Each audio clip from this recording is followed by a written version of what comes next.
எல்லாருக்கும் வணக்கம். சிவசங்கர மேனன் அவருடைய புத்தகத்தை தொடர்ந்து ரிவ்யூ பண்ணிட்டு வரோம். அதாவது 81ஆம் பக்கம் இப்போ படிச்சுட்ருக்கோம். அதில் எதில் முடித்தோன்னா, ராஜீவ்காந்தி 1980 இந்தியாவோட ஃபாரின் பாலிசியும் இந்தியாவோட மனிதாயமான பார்வையும் வேறு டைரெக்ஷனில் இருந்தது ஸ்ரீலங்கா பொறுத்தளவுக்கு. ஆனால் 2009 ராஜீவ்காந்தி கொல்லப்பட்டதுனால இந்தியாவுக்கு ஒரு நல்ல ஒரு நல்ல நடைமுறையான ஃபாரின் பாலிசி கிடைச்சது அப்படின்னு சொல்கிறாரு. அது ராஜீவ்காந்தி கொல்லப்பட்டது நிமித்தம் 2009 நல்ல ஃபாரின் பாலிசி கிடைச்சது அப்படின்னு சொல்கிறாரு Sivasankara Menon.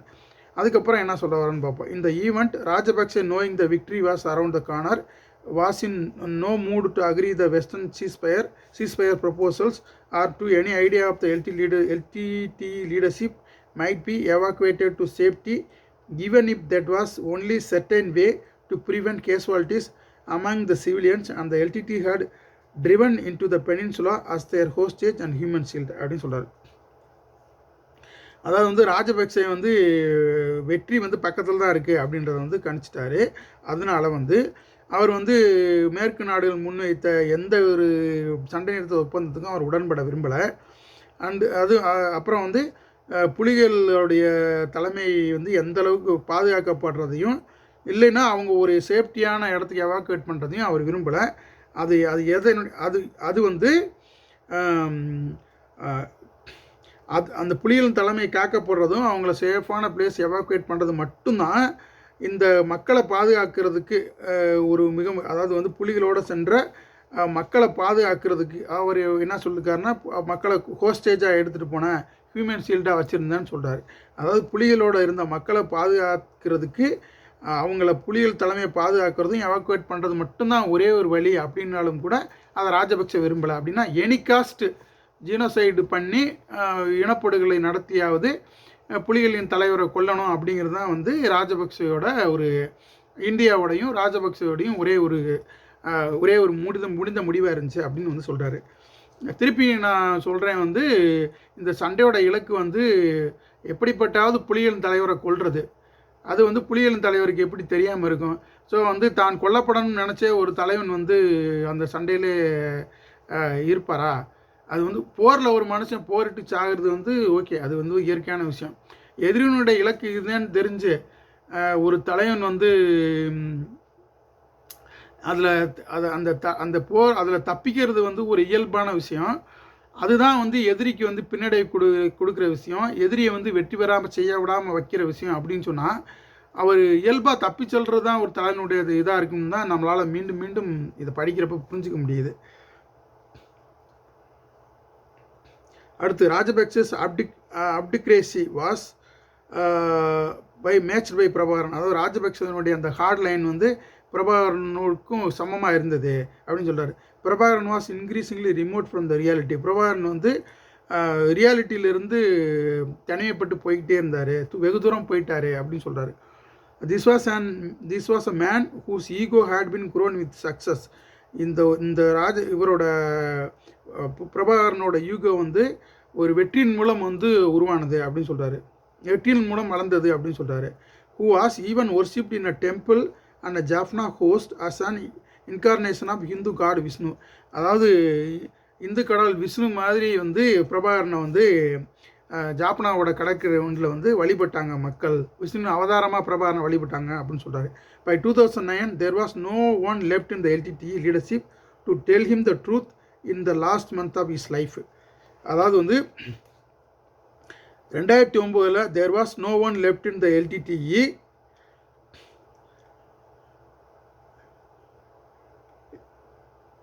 leadership to tell him the truth in the last month of his life. அதாவது 2009 ஒரு புலிகளின் தலைவரும் இல்லை. எதுக்குன்னா புலிகளின் தலைவர்கிட்ட போய் உண்மையை சொல்கிறதுக்கு அதாவது அவருடைய கடைசி கட்ட வாழ்க்கையில் அவர் வாழ்க்கையின் இறுதி கட்டங்களில் அவர்கிட்ட உண்மையை சொல்கிறதுக்கு ஒரு விடுதலை புலிகள் தலைவர் கூட உசுரோடு இல்லை அப்படின்னு சொல்கிறாரு. ஆனால் அது கடைசி காலம் வரைக்கும் அவர் கூட எத்தனை தளபதிகள் இருந்தாங்க அப்படிங்கிறது நம்மளால் இதுக்கு முன்னாடி புரிஞ்சிக்க முடியாமல் போயிருந்துருக்கலாம். ஆனால் இந்த காலகட்டத்தில் இப்போ நம்ம பேசுகிற காலத்தில் புரிஞ்சிக்க முடியுது. இது வந்து எகென்ஸ்ட் ரியாலிட்டி அப்படின்றது வந்து சிவசங்கர மேனனுக்கு தெரியுமா என்னன்னு தெரியலை, தெரிந்திருக்கலாம். ரொம்ப நல்லது. அடுத்து வந்து they had either fallen by the wayside like Andan Balasingam and the LTT chief negotiator and political strategist, or had been eliminated by Prabharan himself. அதாவது வந்து அந்த மாதிரியான தலைவர்கள்லாம் வந்து அவங்களே வந்து வீழ்ந்துட்டாங்க. இல்லைன்னா இப்போ ஆண்டன் அதாவது ஆண்டன் பாலசிங்கம் மாதிரி, இல்லைன்னா வந்து விடுதலை புலிகளின் தலைவர் பிரபாகரனால் எலிமினேட் பண்ணப்பட்டாங்க அப்படின்னு சொல்கிறாரு. And the ones who returned to him at the stage such as Kumaran Padmanabhan were in it far that way could get out of the situation. அந்த நேரத்தில் வந்து இந்த பணிக்கு விடுதலை புலிகளுக்கு அதை சர்வதேச தொடர்பாளராக வந்த அப்படின்னு அவர் சொல்லலை. அப்போ நம்மளை புரிஞ்சுக்கிறோம். அந்த நேரத்தில் இந்த புலிகளுக்கு இந்த உதவியாக சர்வதேச மட்டத்தில் உதவிக்குன்னு வந்த குமரன் பத்மநாபனும் வந்து அதாவது வந்து அந்த மாதிரி உதவிகளை செய்ய முடியாத, அவருக்கு எந்த வகையிலும் உதவ முடியாத சூழலில் தான் இருந்தார் அப்படின்னு சொல்கிறாரு. If Kumaran Padmanabhan's case is attractive seems to have been money that LTTE had collected and stashed away. Kumaran Padmanabhan கேஸில் என்ன விஷயம்னா, புலிகள் கலெக்ட் பண்ண மணியை வந்து அவர் தான் வந்து ரகசியமாக பாதுகாத்து வச்சுருந்தார் அப்படின்னு சொல்கிறாரு. இதில் வேணால் ஓரளவுக்கு உண்மையாக இருக்கலாம். ஏன்னா எல்லாருடைய பிடிப்பட்ட போராளிகள்லாம் வந்து முகாம் போய் மிகப்பெரிய கொடுமையை அனுபவித்து இன்றைக்கெல்லாம் ஏகப்பட்ட பேர் வெளியே வந்திருக்காங்க. ஆனால் குமரன் பத்மநாபன் கேபி வந்து அப்படி வந்து இருந்தது மாதிரி தெரியல. ரொம்ப ராஜ வாழ்க்கையை தான் அவர் வாழ்ந்துக்கிட்டு இருக்கிற மாதிரி தெரியுது. எனக்கு நான் சந்தித்த சிங்கள சில தொழிலாளரை நான் நேரம் சந்திச்சிருக்கேன். ரொம்ப நல்ல அவங்க நிலைமைகளை புரிஞ்சுட்டு ரொம்ப ரொம்ப இயல்பாகவே பேசுவாங்க எல்லா விஷயமும். அவங்க அப்போ கூட சொன்னாங்க வந்து இந்த புலிகளுடைய பணம் நகையெல்லாம் வந்து மஹிந்த ராஜபக்சேயும் அவங்க குடும்பமும் தான் எடுத்துகிட்டு போயிடுச்சு, திருடிட்டு போயிடுச்சு அப்படின்னு சொல்லுவாங்க. இன்ஃபேக்ட் ராஜபக்சே அவங்க விரட்டப்பட்டதுக்கு வந்து கூட அப்போ அந்த காலகட்டத்தில் கூட சில சிங்கள மக்கள் சொல்கிறதையும் நம்ம கேட்கக்கூடியதாக இருந்தது. அடுத்து வந்து இந்த சண்டையெல்லாம் முடிச்சுட்டு சொல்கிறாரு, the social cost of Sri Lanka war. இந்த சண்டையில் வந்து இதுக்கு என்ன சோசியல் காஸ்ட், இதுக்கு என்ன சமூக விலை கொடுக்கப்பட்டது, அதாவது உயிர் பலி, பொருளாதாரம் இதெல்லாம் என்ன கொடுக்கப்பட்டதுன்றதை பற்றி சொல்ல வராரு. The initial UN estimate were that between January and April 2009 6,500 civilians were killed. அதாவது ஐநா அறிக்கையின்படி வந்து ஜனவரி டு ஏப்ரல் 2009 6,800 பொதுமக்கள் வந்து கொல்லப்பட்டிருந்தாங்க. 14,000 வேர் இன்ஜூர்டு, 14,000 பேர் கொல்லப்பட்டிருந்தாங்க. மோர் தென் 1,90,000 fled the conflict zone சொல்கிறாரு. அதாவது வந்து 1,90,000 பேர் போயிட்டாங்கன்னு சொல்கிறாரு. 14,000 பேர் காயப்பட்டாங்க, 6,000 பேர் கொண்டாங்கன்னு சொல்கிறாரு. எனக்கு தெரிஞ்ச யூஎன் எஸ்டிமேட் படி 40,000 பேர் கொல்லப்பட்டாங்கன்ற கணக்கு வந்து இருக்குது. நிறையா பேர் வந்து காணாமல் அடிக்கப்பட்டிருக்கிறாங்க, நிறையா பேர் வந்து எக்ஸிக்யூட் பண்ணப்பட்டிருக்கிறாங்க. ஸோ இதெல்லாம் வந்து இவர் கணக்கில் வரல. On April 5, the LTT lost several of its major military commanders on the Battle of Anandapuram. அதாவது ஏப்ரல் 5 வந்து அனந்தபுர சமரில் வந்து நிறையா தளபதிகளை புலிகள் இறந்தாங்கன்னு சொல்கிறாங்க. தீபன் உட்பட நிறைய பேர் இதில் இறந்தாங்கன்றது வந்து நாம் அறியக்கூடியதாக தான் இருக்குது. அதில் விசவாயு தாக்குதல், கெமிக்கல் வெப்பன் பயன்படுத்தப்பட்டதாக குற்றச்சாட்டு வந்து இன்னும் வந்து இருந்துகிட்ருக்கு. On April 19, the SLA broke through the LTT defenses and mayhem ensued. அதாவது வந்து அந்த ஏப்ரல் 19 வந்து எல்டிடியோட வந்து டிஃபென்ஸ் லைனெல்லாம் எஸ்எல்ஏ வந்து பிரேக் பண்ணி உள்ளே போயிட்டாங்க. ஒரு மிகப்பெரிய குழப்பம் வந்து உருவானது. அந்த எல்டிடி அப்படின்னு சொல்கிறாரு. the LTT drove out 30,000 civilian into the no-fire zone and built 3 kilometers defense bound அப்படின்னு சொல்கிறாரு. அதாவது வந்து 30,000 மக்களை வந்து நோ ஃபயர் ஜோனுக்குள்ளே புலிகள் தள்ளினாங்க அப்படின்னு சொல்கிறாரு. அதாவது ஏப்ரல் 2009 வந்து ஒரு 2 லட்சம், கிட்டத்தட்ட இவர் சொல்கிற கணக்குப்படி பார்த்தா 6,000 பேர் வந்து 6,500 பேர் இறந்துட்டாங்க, 14,000 பேர் படுகாயப்பட்டாங்க.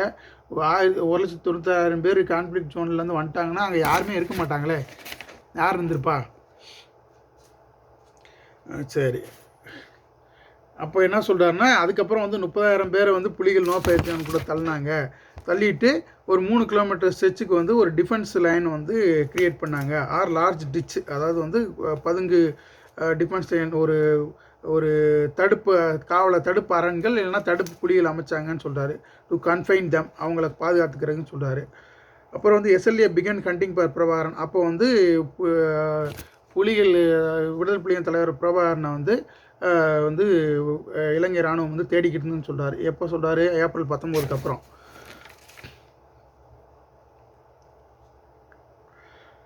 ஸ்கியூஸ்டு த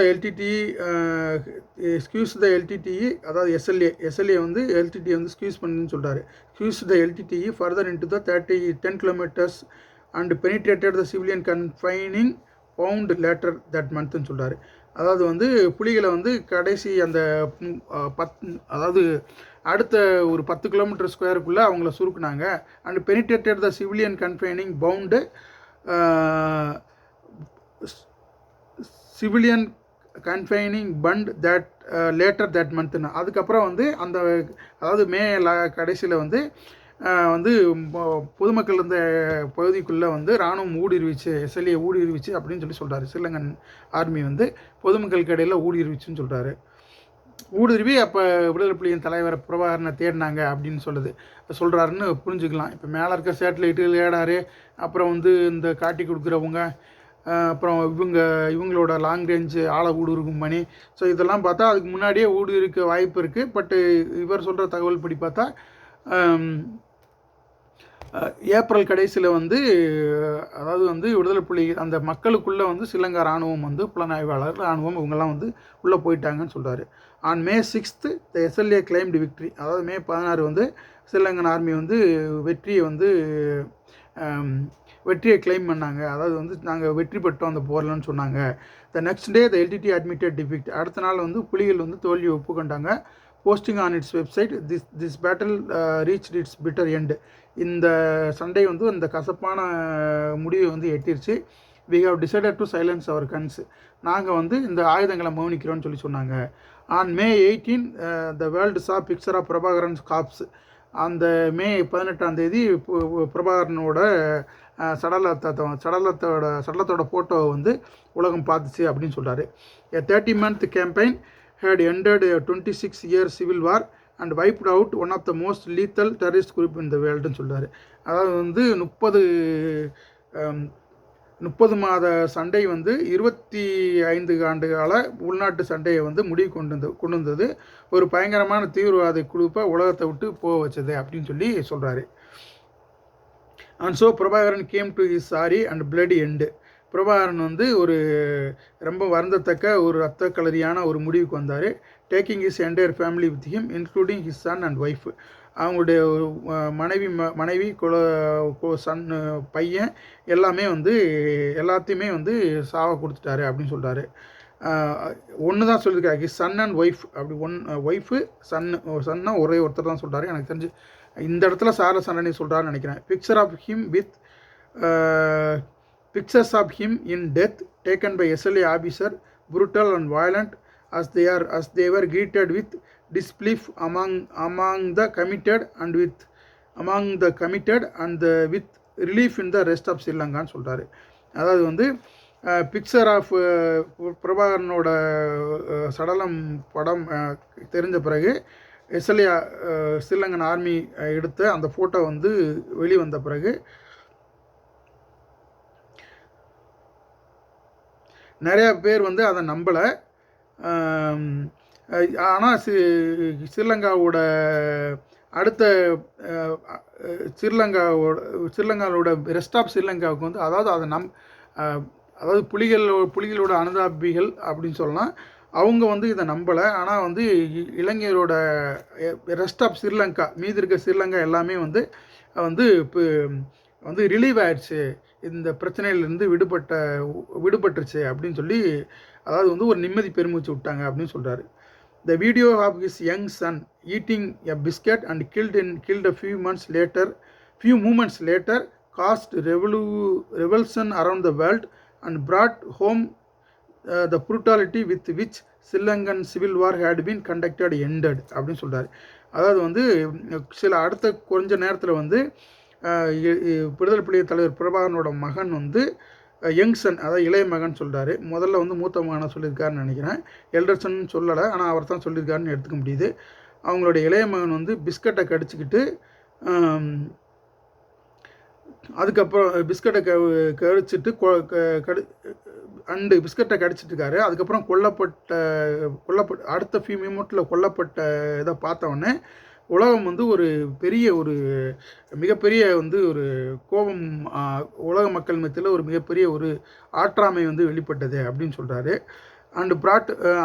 அது வந்து அந்த brought home the brutality with which Sri war and has been conducted and ended. அதாவது அது வந்து இந்த ஸ்ரீலங்கா சண்டை வந்து எந்த அளவுக்கு படு மோசமாக பயங்கரமாக நடத்தப்பட்டது அப்படின்றத வந்து இதை காமிக்குது, இந்த முடிவு வந்து காமிக்குதுன்னு அப்படின்னு சொல்கிறார். பிரபாகரன் மகன் கொல்லப்பட்டது இந்த சண்டை எவ்வளோ புருட்டலாக நடத்தப்பட்டன்றதை காமிக்குதுன்னு சொல்கிறாரு. பரவாயில்ல, ஒரு சின்ன பையன் கொல்லப்பட்டதை வந்து அதோடு வந்து இந்த சண்டை எவ்வளவு படுபயங்கரமாக முடிக்கப்பட்டது அப்படின்னு சொல்லிட்டுருக்காரு. அந்த சின்ன பையன் கொல்லப்பட்டதோட எந்த ஒரு வருத்தமோ, அவர் எப்படி கொல்லப்பட்டாருன்ற எந்த தகவலுமே இல்லை. இது வந்து சிவசங்கர மேனனுக்கு தெரியாமலாம் இருந்திருக்காது. ஆனால் அதை அவர் அதில் சொல்லலை. அதுக்கு வந்து ஒரு சின்ன பையன் கொல்லப்பட்டதுக்கான எந்த ஒரு சாரியோ இல்லை வந்து ஒரு எவ்வளோ பெரிய ஆளாக இருந்தாலும் இந்த பையன் இந்த பையன் வந்து சின்ன பையன் கொல்லப்பட்டான் அப்படின்ற எந்த வித ஒரு என்ன சொல்கிறது, அது பச்சாதாபம்னு சொல்ல முடியாது, எந்த ஒரு இரக்க உணர்வும் இந்த கொலைபாதக ராஜதந்திரி சிவசங்கர மேனன்ட்டிருந்து வரல. எல்லாருக்கும் நன்றி. அடுத்த பகுதியில் மிச்சத்தை தொடரும்.